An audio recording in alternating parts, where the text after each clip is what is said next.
பவானிசாகர் அணையின் நீர்ப்பரப்பை மேலிருந்து பார்க்கிறோம். இன்று நம்ம கண்களுக்கு தெரிகிறது ஒரு மிகப்பெரிய அணை. ஆனால் இந்த நீருக்கடியில் சுமார் 700 ஆண்டுகளுக்கும் மேலான ஒரு வரலாறு புதைந்து கிடக்கிறது என்றால் நம்ப முடிகிறதா?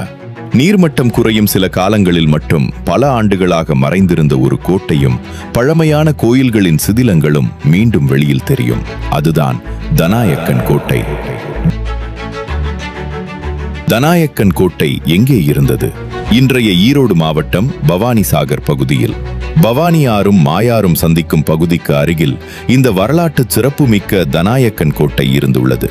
இன்று அந்த பகுதியின் பெரும்பகுதி பவானிசாகர் அணையின் நீர்த்தேக்கத்திற்குள் உள்ளது. 1948ஆம் ஆண்டு பவானிசாகர் அணை கட்டுமான பணிகள் தொடங்கின. 1955ஆம் ஆண்டு அணை கட்டுமானம் நிறைவடைந்து நீர் தேக்கப்பட்ட போது தனாயக்கன் கோட்டை அமைந்திருந்த பகுதியும் அதனை சுற்றியிருந்த பழைய குடியிருப்புகளும் கோயில்களும் நீருக்குள் மூழ்கின.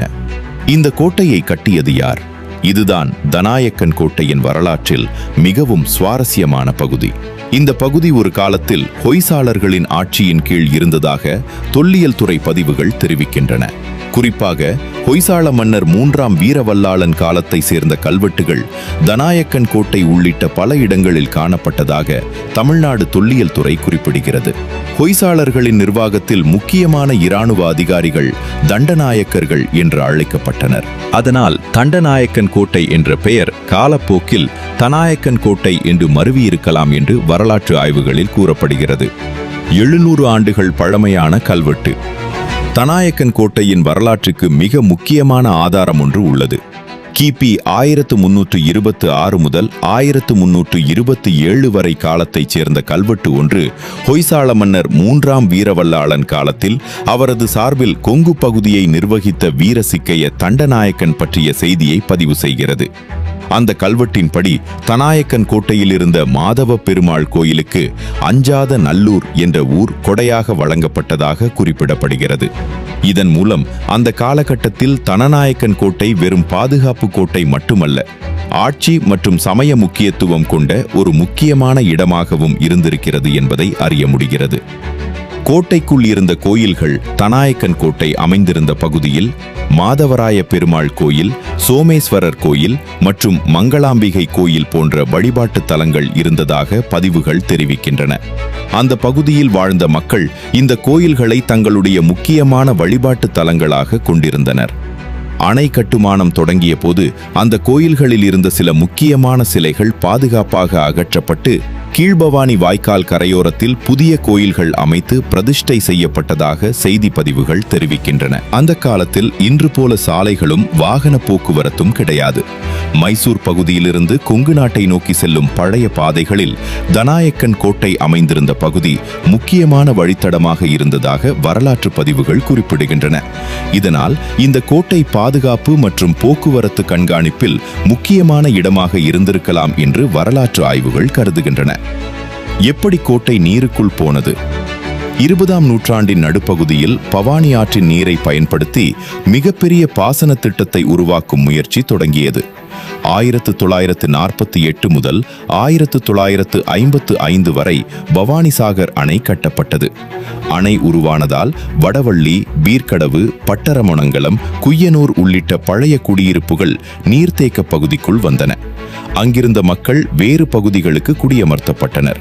அதன் பிறகு பல நூற்றாண்டுகளாக இருந்த தனாயக்கன் கோட்டையும் அதனை சுற்றியிருந்த பழமையான கட்டிடங்களும் நீருக்குள் மறைந்தன.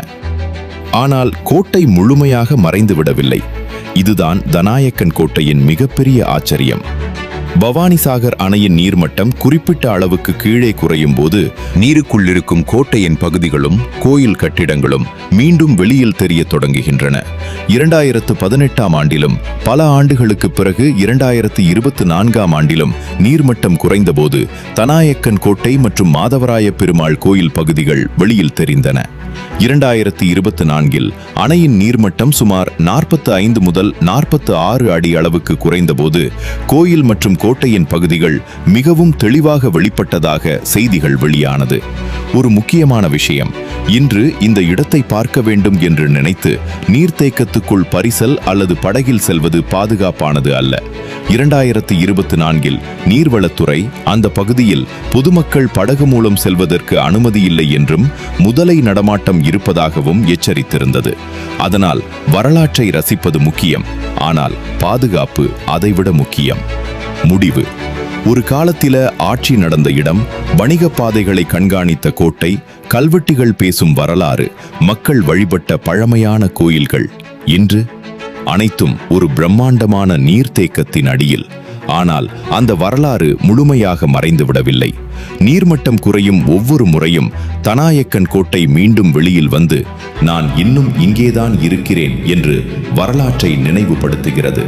இதுதான் பவானிசாகர் அணையின் நீருக்கடியில் மறைந்திருக்கும் தனாயக்கன் கோட்டையின் வரலாறு. இந்த மாதிரி நம்ம கொங்கு மண்ணின் மறைக்கப்பட்ட வரலாறுகளை தொடர்ந்து தெரிந்து கொள்ள வானிக்ஸ் மீடியாவை சப்ஸ்கிரைப் பண்ணுங்க. வரலாறு மறையாது, அதை நாம் தேடிச் சொல்லும் வரை.